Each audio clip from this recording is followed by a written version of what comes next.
طارق مسعود official.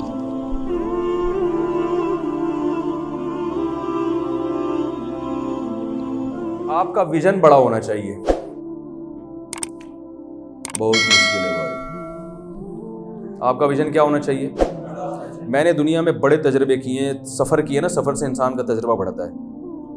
میں نے چھوٹے چھوٹے تاجر بھی دیکھے ہیں، گول گپے والے، جو 20 سال سے گول گپے بیچ رہے ہیں اور وہی بیچارے جھونپڑی میں رہ رہے ہیں۔ اور میں نے ایسے تاجر بھی دیکھے ہیں جو کچرا چنتے تھے، کچروں سے کیلیں تلاش کر کے لوہا بیچتے تھے اور آج کروڑوں میں کھیل رہے ہیں۔ فرق کیا تھا؟ ایک کا ویژن تھا کروڑوں کا اور ایک کا ویژن تھا کہ ایسے 2 گول گپے کی ریڑیاں مجھے اور چاہیے۔ یعنی اس کا بہت بڑا ویژن یہ تھا کہ آج میرا 1 گول گپا ہے، کل انشاءاللہ 20 سال کے بعد میری 3 ریڑیاں ہوں گی گول گپے کی۔ تو وہ 2 پہ بھی آ گیا تو خوش ہوتا ہے، چلو 3 کو اچیو نہیں کیا، یہ ٹارگٹ تو ہم نے 2 تک تو ہے بھائی، پہنچ ہی گئے۔ میں دبئی میں تھا، ایک تاجر سے بڑی اچھی سلام دعا تھی۔ میں نے ان سے کہا، میں نے کہا یار آپ اس عمارت میں بیٹھتے اور دبئی میں آپ کو پتہ ہے نا ایک جمیرہ لیک، وہ دبئی کا بھی دبئی کہا جاتا ہے اس کو، جہاں جیسے کراچی میں ڈیفینس ہے تو دبئی کا ڈیفینس آپ کہہ لیں، تو کراچی کا ڈیفینس ایسا خوبصورت ہے، دبئی کا ڈیفینس کیسا ہوگا؟ دبئی کا جو کچی آبادی ہے وہ ہمارے ڈیفینس سے بہتر ہے، ٹھیک ہے نا؟ تو وہاں جتنے بھی آفس ہیں سب یہودیوں کے ہیں جو ڈائمنڈ کا بزنس کرتے ہیں، دنیا کے ارب پتی لوگ اس عمارت میں ہوتے ہیں۔ تو وہاں وہ ایک انڈین تاجر، بالکل سادہ سے کپڑے، میرا انہوں نے بیان کروایا کہ تھوڑا سا ان کو میرے جو عملہ ہے اس کو نماز روزے کی ترغیب دیں۔ میں چلا گیا، بیان کیا، میں نے کہا یار آپ یہودیوں کے ساتھ اس عمارت میں بیٹھے ہو۔ تو یہ سب ہوا، میں اس لیے انٹرویو لیتا ہوں تاکہ میرا تجربہ بڑھے نا، مجھے لوگوں کو بتانے کے لیے، لوگوں کو ایک رہنمائی کے لیے میرے ایک تجربہ ہوگا میرے پاس، ورنہ مجھے ان سے کیا کہ آپ کیا کر رہے ہو۔ پہلے جب ہم مولوی نہیں تھے تو کسی سے انٹرویو نہیں لیتا تھا میں، بھائی تو ہوگا اپنے ہوگا، ہماری بلا سے ہمارے کیا کرنا ہے۔ اب یہ کہ یار مجھے سیکھنے کا موقع ملے، جتنا سیکھتا ہے انسان سکھاتا بھی ہے پھر وہ۔ تو کہنے لگے بھائی بات یہ ہے کہ میں نے بچپن سے تجارت کا سوچا تھا، تو مجھے جب عیدی ملا کرتی تھی نا ابا اماں کی طرف سے، تو لوگ تو بچے تو گول گپے جا کے کھا لیا کرتے تھے، میں نے سوچا تھا میں بڑا بزنس مین بنوں گا۔ ویژن کیا ہے؟ 3 گول گپے کی ریڑھی کا نہیں ہے، ویژن کیا ہے؟ بڑا بزنس مین بنوں۔ تو میں یہ کرتا تھا کہ وہ عیدی جمع کر کے کچھ خریدا اور کسی کو پہنا دیا۔ یہ پہنانے کا لفظ تو میں استعمال کر رہا ہوں، یعنی کسی کو بیچ دیا۔ ظاہر ہے شروع میں پہنایا جاتا ہے، بیچا نہیں جاتا، لوگ خریدتے نہیں ہیں نا، لوگ کہیں گے مارکیٹ سے خریدیں گے تو اس سے کیوں خریدیں ہم، لیکن اس میں پھر باتیں کرنی پڑتی ہیں بھائی ایسا زبردست ہے۔ جیسے وہ ایک آدمی گدھا بیچنے کے لیے گیا نا، کہ ایسا زبردست گدھا ہے، دلال کو کسی نے دیا کہ میرا گدھا ذرا مارکیٹ میں بیچ کے آ یار، میرے سے بک نہیں رہا۔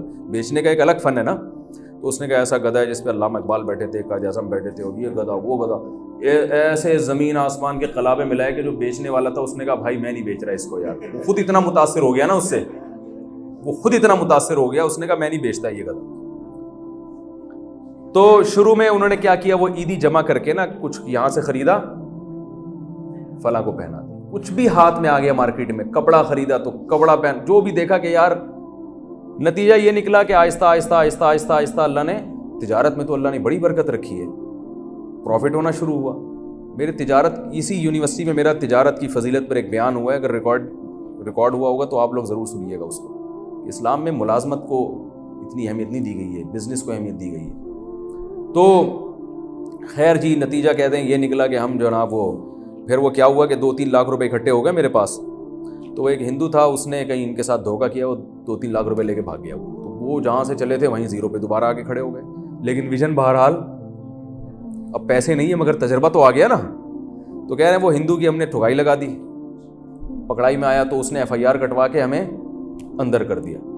اب وہ ہندو ہوتے ڈرپوک ہیں، کہہ رہے اس نے میرے خلاف اتنا بڑا کیس بنا دیا، اس نے یہ بنایا کہ یہ وہ مشہور اسمگلر کون ہے، داؤد ابراہیم کا آدمی ہے یہ۔ کہہ رہے میں نے تو کبھی خواب میں بھی داؤد ابراہیم کو نہیں دیکھا تھا، داؤد ابراہیم کا آدمی ہے۔ کہہ رہے مجھے اندر کر دیا، اب نتیجہ نکل رہے پولیس والے بھی بڑے احترام سے بات کر رہے ہیں نا مجھ سے آگے۔ کہہ رہے ہیں اس نے تو یہ کیا تھا کہ بڑا کیس بنے، اور کہہ رہے ہیں وہ پولیس والے بھی ڈر رہے ہیں بھائی داؤد ابراہیم کا آدمی ہے۔ کہہ رہے 6 مہینے میں جیل میں رہا، میں نے بریانی کھائی ہے، اور پولیس والے بڑی تمیز سے آ کے وہ سر کوئی پرابلم تو نہیں ہے۔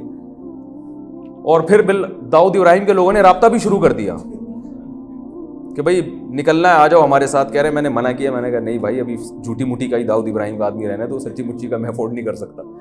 خیر یہ جیل سے نکل کے آئے، پھر دوبارہ بے روزگار ہو گئے. قصہ مختصر یہ ہے کہ اس طرح یہ کسی طرح دبئی پہنچے، ان کے ابا نے ان کو بینک میں کلرک لگا دیا.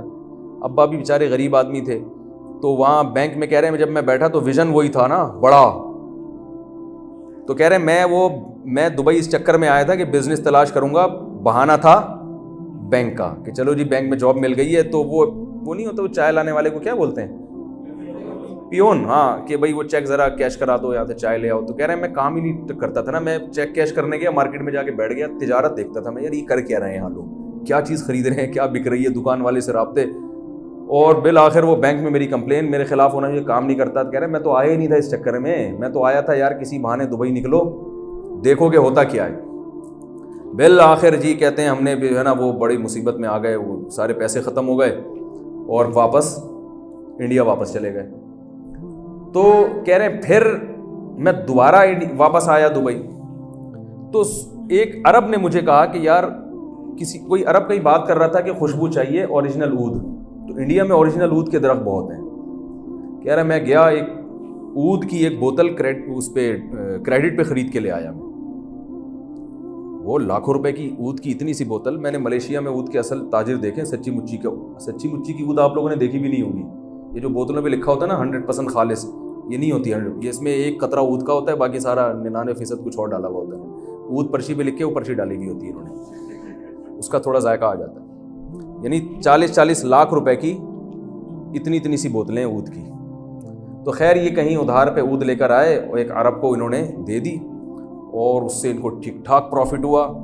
پھر ویژن بڑا ہے نا، جب آدمی کا ویژن بڑا ہوتا ہے وہ پھر ہر چیز کو، ایک چھوٹی سوچ والا آدمی کیا کرتا ہے، پروفٹ ہوا گول گپے لے کے کھا لو، اس ختم کرو، اڑاؤ منڈو اور یہ کرو، پھر دیکھیں گے دوبارہ کوئی نئی بوتل لائیں گے. کہہ رہے میں نے اس عرب سے پوچھا کہ یار تم مستقل خریدار ہو عود کے؟ اس نے کہا. کہہ رہے میں نے عرب سے کہا یار میرے پاس پیسے نہیں ہیں، ہم دونوں پارٹنرشپ کرتے ہیں، اور یہاں تمہارے تو جب بھائی رائل فیملی کا عرب ہے، عام عرب تو یہ عود اتنی مہنگی بوتل خریدتا بھی نہیں ہے. تو ایسا کرتے ہیں، اس کو لالچ دی کہ میرے پاس پیسے نہیں ہے، تمہارے پاس لوگ بھی ہیں اور پیسہ بھی ہے، میرے پاس صرف عود ہے، میں انڈیا کا ہوں، انڈیا سے عود لا سکتا ہوں. وہاں سے کھانچا کھولا، اس عرب کو کہا آدھا پروفٹ کریں گے. تم نے مجھے رائل فیملی میں یا ایسے لوگوں میں گھسانا ہے جو عود کے اصل خریدار ہیں، میرا کام ہے عود کی خوشبو. وہ دن آج کا دن ماشاءاللہ یہ ڈائمنڈ کا کاروبار کر رہے ہیں. انہوں نے مجھے کہا مفتی صاحب آپ کو ویزا لگوانا ہے لندن کا؟ اچھا میں رائل فیملی سے میرے تعلقات ہیں لندن میں، ٹھیک ہے نا. تو وہاں سے انویٹیشن آئے گا. میں نے کہا بھائی اس کی ضرورت اتنا بڑا نہیں بناؤ کہ وہ ایک پتہ چلے ایئرپورٹ پہ ہی گرفتار کر لیا ہم کو. تو چونکہ پھر ڈائمنڈ کا جب بزنس شروع کیا، جب اتنے بڑے پیمانے پر اتنی بڑی بڑی فیملی سے انسان کے تعلق ہوتے ہیں، تو پھر ان فیملیوں کو گول گپے نہیں چاہیے ہوتے، ان کو تو ڈائمنڈ چاہیے نا.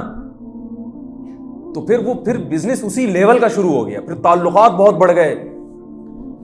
تو اس لیول پہ پہنچنے کے بعد کروڑوں روپے کا بزنس ان کا. تو مجھے بڑا اچھا لگا. میں نے کہا دیکھو ایک آدمی کی سوچ اونچی ہوتی ہے نا، تو وہ پھر اٹھنا بیٹھنا ہر چیز اسی حساب سے شروع کر دیتا ہے.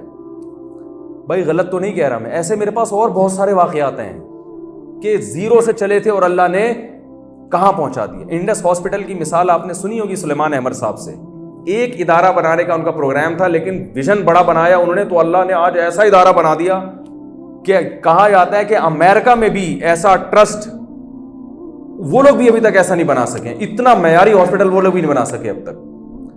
تو آپ جس شعبے میں ہیں نا، آپ نے انسانیت کی خدمت کی نیت کرنی ہے اور اپنا ویژن بڑا رکھنا ہے، اور اس کے لیے ظاہر ہے آپ مشورہ لیں گے اس فیلڈ کے ماہرین سے، یار میں یہ کام کرنا چاہتا ہوں. ایک اشکال اس میں ہوگا کہ بھئی ہر آدمی جو تجارت میں بڑی سوچ رکھتا ہے وہ بڑا بنتا نہیں ہے. کیا خیال ہے بھئی؟ قسمت ہر ایک کا ساتھ نہیں دیتی. تو دیکھیں یہ کام اگر یہ اشکال غیر مسلم اگر سوچے نا تو سمجھ میں آتا ہے، کیونکہ اس کا مقصد ہی دنیا ہے. غیر مسلم سوچتا ہے کہ یار میں نے یہاں تک پہنچنا ہے، کوئی ٹرک کچل کے چلا گیا تو وہ سارے خواب ادھورے ہو گئے. جیسے وہ ایک شیخ چلی کا میں قصہ سناتا ہوں. شیخ چلی جو پہلے زمانے میں یہ فارمی انڈے تو ہوتے نہیں تھے، دیسی انڈے ہوتے تھے. تو شیخ چلی کا جو سیٹ تھا نا، اس نے شیخ چلی کو ملازمت پہ رکھا ہوا تھا. تو اس نے کہا کہ یہ مرغیوں کے انڈوں کا ٹوکرا جو ہے نا تو سر پہ رکھ کے میرے گھر پہنچا دے.